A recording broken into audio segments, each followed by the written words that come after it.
Hello guys, how's it going? My name is Dal, and the Horrific Vision of Stormwind is back after this recent weekly reset, which allows players to finally tackle in the hard challenge mode of an 8-mask solo run within Horrific Visions, which comes with its own set of rewards. Enabling all 8 masks within a Horrific Vision spawns a bunch of different affixes, which are like hurdles or challenges for you to fight throughout the run, but also every single one of the masks buffs up enemies with all masks active, buffing their health and damage by 200%. And being able to run this challenge as a solo player allows players to earn a variety of rewards, from a title as well as a unique Nyalothan mount that is available for the return of Horrific Visions. Today, I did get to do a full run of a Stormwind Horrific Vision, and I wanted to go over exactly how you could do it as well, going over my actual run as well as the strategies and the pathing that I took, and also going over all of the things that you can do within your Vision run in order to make your run just a little bit easier. Talking about the buffs that you can obtain from within the Visions, how to manage your sanity through careful spawns of Hogger, which can be maintained quite easily within the Vision of Stormwind, thanks to some of the different tumors that can be slain that also count towards the Nemesis Kel counter, but also some of the different things you can do to make some of the bosses within Visions just a little bit easier. So this is my full guide as to how to do an 8-mask solo run. As always, if you guys want to see more guides like these for the War Within expansion, be sure to follow the channel and subscribe. But otherwise, let's dive right in. Now, before you actually run Horrific Vision, you first want to make sure that you're buffed up and ready to go. First thing you should do is to get all of your upgrades from the Hourglass. Right now, you won't be seeing the Gifted Titans on the Live Realms. That is available in PTR. Looks like that buff is just not available for live, but all of the other buffs are. The Synchronized Mind Stabilizer might not be that amazing. Sealed Mind 4 is going to be super helpful when it comes to sanity management, and the cheat down with emergency cranial defibrillation is amazing. So if you do fall within Vision, whether you die or whether you run out of sanity, it'll give you like a second life in order to keep going. But all the rest of the buffs are generally pretty good, especially the left-hand side that helps reduce damage taken, which makes the run just that much smoother, and definitely worth investing your points initially, all of your mementos, into buffing up the Hourglass fully. Lastly, you should also work on all of the tributes, maybe not necessarily tribute of Clear Sight, as that just helps you see more treasures, but the tribute of Experimental Destabilization does help you out when it comes to allowing you to do more damage when you're above 50 sanity, but also take less damage when you're super low in sanity. Vision Hunter also grants you quite a bit of decent movement speed as you make your way through the Vision, which can be nice when it comes to kiting enemies or just making your way through, just to make sure that you don't run out of sanity. Being able to chug across the Vision at a fairly rapid pace can help you make those runs just a little bit more timeable before your sanity bar runs out. Finally, Extermination is also really good. This one you just get from killing elites, which allows you to gain a bunch of sanity from Elite Extermination, which is what really helps us maintain our sanity throughout the run, combined together with a Mask of Nemesis, which I'll talk about in just a moment. Also, I should note that if you are struggling doing a full 8-mask run within Stormwind, I would just try maybe doing some practice runs with a 6-mask or 7-mask, and then enable 1 mask at a time until you can get comfortable with an 8-mask run. You can keep masks like Nemesis, Vengeance, as well as Multitudes, just so you can get a pretty good idea for some of the different enemies and the trash bags and when Hogger is going to be spawning within Stormwind, and then add on some of the maybe more sanity taxing masks in order to, once you get comfortable with the run, to have a proper run until you can get a full 8-mask run done. Now, I am going to go over the run that I had within Stormwind Visions, and I found the general Stormwind to be just a little bit easier than that of Orgrimmar. At least I felt like the pathing here was a little bit more straightforward, and there are going to be a number of things that will be taken advantage of within some of the masks, as well as some of the items you can get within Visions, in order to make runs just a little bit more efficient and a little bit easier. But off the bat, you got to start in the Cathedral District. And first thing you should do within Visions with full 8-mask runs, in Stormwind in particular, pull 1 pack at a time. Because of the Mask of Multitudes, you have more enemies in every pack. Vengeance, as those enemies die, they just empower everything else around it to do more damage, and because of Multitudes having more enemies, you're going to be proccing Nemesis Mask a lot more regularly, which will spawn Hogger. And I'll talk about how to deal with Hogger specifically, but Hogger is a boon but also a bit of a curse. If he spawns in a fresh pack and then gets buffed up by Vengeance, he can do some serious damage, and he even has a fear ability that needs to be interrupted, which can make the run a little bit tougher. But if you do smaller pulls and manage pulls and watch at your kills until Nemesis spawn timer at the top in order to make sure you're not spawning Hogger into a really bad trash pack, then you should be good to go spawning Hogger a little bit more carefully. But generally, it's just good as you go through your run not to do huge giga mega pulls within visions, but do smaller pulls one by one to make sure that you're taking out the enemies a little bit more safely but efficiently. Down the street, immediately when you're doing the Cathedral District, you'll notice that there will be a dead NPC next to a potion and a note. That potion is the bad potion, which means every other potion that isn't that potion is going to be good. So some of the potions are going to, at least one of them is going to restore your sanity, one is going to grant you fire breath, one is going to reduce some damage you take, and the other is going to provide you some healing. But generally, most of these potions are good. I didn't really find myself needing Sanity Restoration Potion, but the buff potions I think were actually pretty decent. But in general, if you see a potion that isn't a bad potion, you're pretty much safe to consume it, especially in areas such as the Trade District, as well as the Dwarven District, and even Old Town. I wouldn't really consume too many potions in the Mage District. That one ends up being just a little bit tougher of a run. There, I should just focus on objectives, or at least I think you should focus on objectives, and try to kill the boss there as quickly as possible. Also, once you're in Cathedral District, you should check out the Armory as it's right around the corner to see if the free versatility buff is active. And then across that, you actually have another room with a bear rug, and if you do get that one, that grants you 10% more haste in order to give you a little bit of a more of a leg up within your run. There's also a handful of other buffs that we can pick up as we do our run as well, but I'll mention them as we get to different districts of a vision run. Now, I also do want to talk about Nemesis here because you're probably going to be proccing this pretty early within Cathedral District. Unless you're rogue and they could skip a lot of the enemies, you're probably going to be seeing Hogger pretty early on. As you clear mobs within a vision, every 25 kills you'll spawn Hogger. Hogger is a little bit different than Gammon, who is the nemesis of Orgrimmar Vision. He doesn't really get too many abilities, he really just has one cast that needs to be interrupted. It is generally pretty easy to avoid, but it's just an AoE fear that he casts at a player. Not all that difficult for you to be able to deal with it as long as you have an available interrupt. However, I noticed Hogger definitely hits harder than Gammon, like passively, as well as he can enrage. And once he enrages, that damage really starts to slap out really hard. So you want to be very careful spawning in Hogger, as he's just as threatening as Gammon. Gammon has stuns, has a whirlwind ability, some of these can be avoided to some degree, but Hogger in general is just more of a damage sponge, just does raw damage to you. The fear is, while easily avoidable, he does actually become a bit of a threat all by himself, and I was really careful not to pull him within other packs as best as I could. Now, to make it easier for you to spawn Hogger a little bit more carefully, all around the main vision area, right outside of each and every single one of the districts, primarily in the canals area, there's actually a lot of these like Nazathian tumors that you can kill. You can kill one or two of them at a time. If, like, let's say you're getting real close to the Nemesis spawn kill, you can kill one of those tumors in order to force Hogger to spawn, so you can kill him separately away from other enemies. So you should try to save those tumors as best as you can so you can come back to them to safely spawn Hogger away from all other enemies, and then have a bit more control as to when you spawn that enemy within your vision runs as well. Now for the actual run, the first thing I think you should do is get the hard stuff out of the way and do the Mage Quarter immediately. It is by far the toughest area. There's a ton of mobs, especially thanks to multitudes. You have constant spawning waves of mobs thanks to the elite in that area. The boss of Mage Tower is also quite annoying to deal with, and even some of the enemies within that area, together with the madnesses as well as the masks, it is just not a fun place to be in. So I really would do the Mage Quarter immediately, rush the place as soon as possible, and make it your sole focus at the very beginning, just to get the difficult stuff out of the way.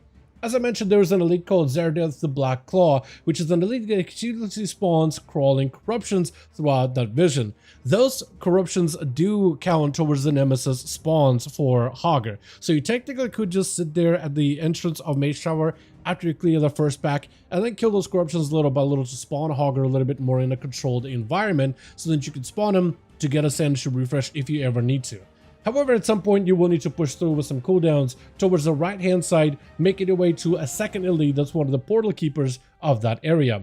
The first thing I do is head right in order to take down the mage elite that holds the portals, eliminate other portal keepers one by one until you get cooldowns back up, and then you will send those cooldowns into the Zerdeth elite. Make sure to clear all the portals as well as the big elites in the area, and then you can do the Magister Umbric boss fight, which is kind of a not a fun boss. He's a little bit unfair to some degree. He has two main casts that can be interrupted. One is Entropic Missiles, which is kind of like Arcane Missiles, but shadowy. Those missiles will deal quite a bit of damage, but also will do sanity damage, and those need to be interrupted. The other ability he does is a Tainted Polymorph, which doesn't necessarily hurt. But with a Mask of Burn Bridge, it'll make you waddle around in the sheep form, and as you waddle around, you'll leave puddles on the ground, and if you stand in those puddles for too long while you're polymorphed into a sheep, you will take some sanity damage. So it's not a bad cast. Normally people just don't interrupt that one if they have the choice between one or the other, but yeah, even if you don't interrupt the polymorph, you still may take some sanity damage. This boss may be a good one for you to burn an orb, honestly, when it comes to sanity restoration, as there's a good chance that you're going to take some sanity damage while fighting this guy anyway.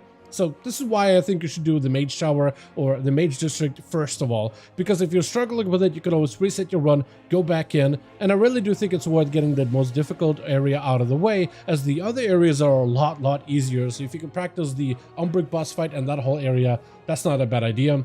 Also, the boss, whenever he drops to about, it says in the guides 80%, 45, and 25, but I'm pretty sure at 60% health and 30% health is when he teleports out, where he goes to the other side of the Mage Tower and he can't get touched. You gotta crawl over to him and get in melee range of him in order to break his concentration. That or send a pet at him if you pay a pet class, which will also break him.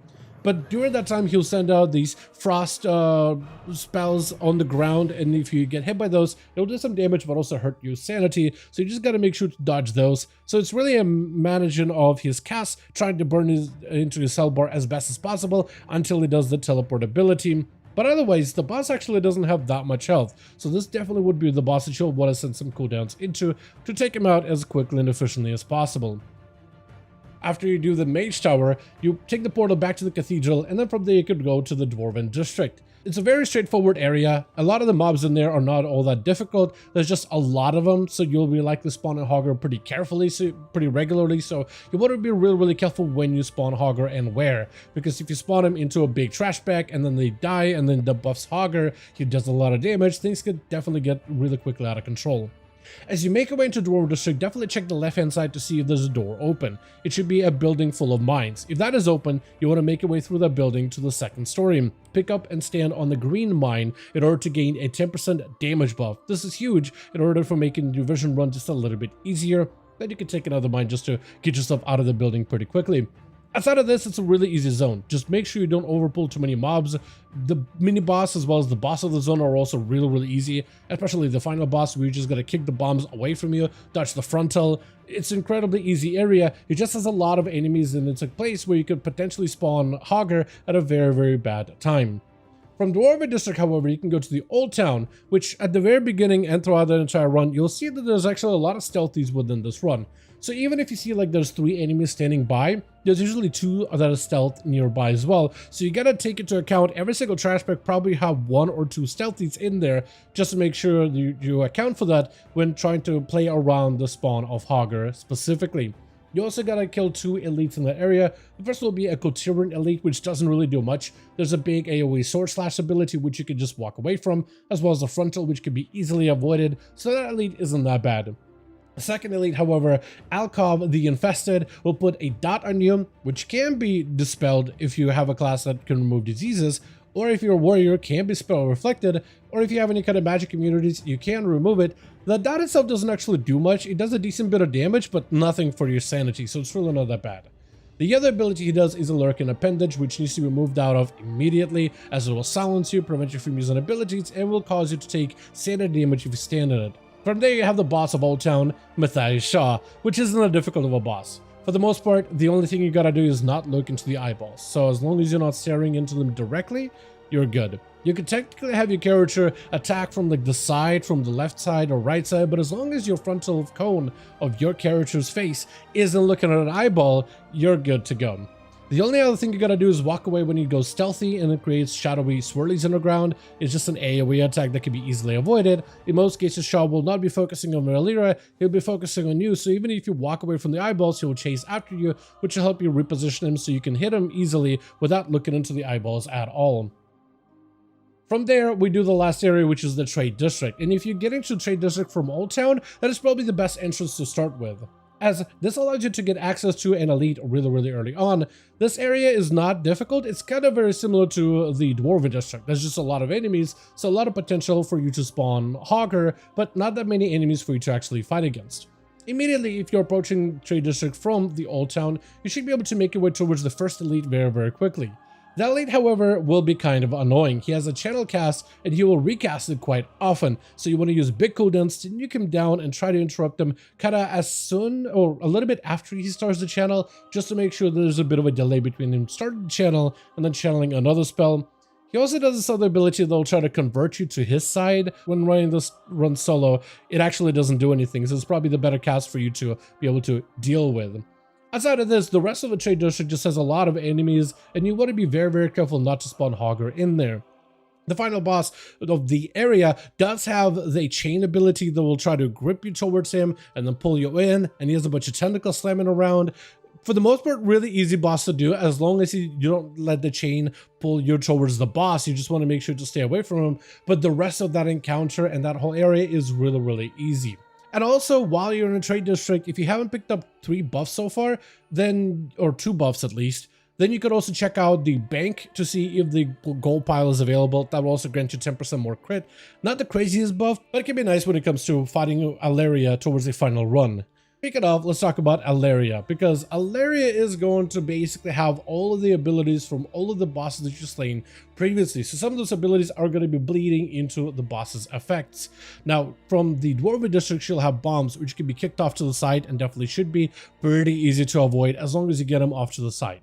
If somehow you do get a bomb down the middle, you can always use line of sight behind the pillars to pull Alaria towards you in order to get away from the fire in the middle if you end up getting a bomb in the middle, but try to keep the bombs safely away from the middle of the room. On the sides and in the corners in particular is the best spot. As long as you have some form of LOS to hide behind, then you should be good, but try to keep them out of the middle if you can help it at all, specifically the very center of the boss arena. Then from Shaw, she'll have an eyeball, so as long as you're not staring at her eyeball directly, you shouldn't take any sanity damage. She will also get the chain group ability from the boss within the Trade District. So when she does that, you basically want to treat it the same way. Just hide behind one of the pillars as she's trying to grip you in, and then you can hide behind that pillar to make sure she comes around the corner, so she comes to you instead of you having to come to her if that's what you need. From the Mage Quarter, she will try to cast the Polymorph ability, but as long as you have an interrupt, you should be able to deal with it quite handily. She doesn't cast it that often, she basically casts it periodically, so if you're a melee class for the most part, you should always have a kick available to interrupt her. Outside of this, Alaria is going to do 2 abilities specifically.